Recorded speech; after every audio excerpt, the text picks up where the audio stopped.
Bakının Xətai rayonunda yaşayış binasında yanğın baş verib. Yanğın Xətai rayonu Xocalı prospektində yerləşən yaşayış binasının 6-cı mərtəbəsində mənzildə qeydə alınıb. Məlumatla əlaqədar dərhal əraziyə Fövqəladə Hallar Nazirliyinin, Dövlət Yanğından Mühafizə Xidmətinin və Bakı Regional Mərkəzinin qüvvələri cəlb edilib. Hazırda yanğınla mübarizə tədbirləri davam etdirilir, bina sakinləri təxliyə olunub.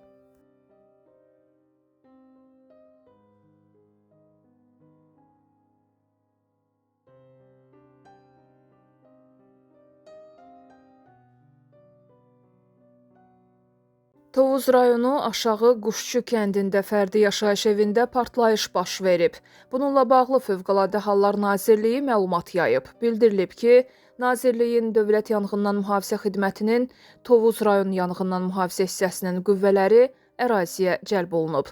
Hadisə yerində əməliyyat şəraitinin qiymətləndirilməsi zamanı vətəndaşa məxsus ümumi sahəsi 120 kvadrat metr olan fərdi yaşayış evində yanğınla müşayiət olunmayan partlayışın baş verdiyi müəyyən olunub. Partlayış nəticəsində evə ziyan dəyib, 3 nəfər xəsarət alıb. Yanğın söndürənlər tərəfindən hadisə yerində müvafiq təhlükəsizlik tədbirləri görülüb. Hadisə ilə əlaqədar aidiyyatı qurumlar tərəfindən araşdırma aparılır.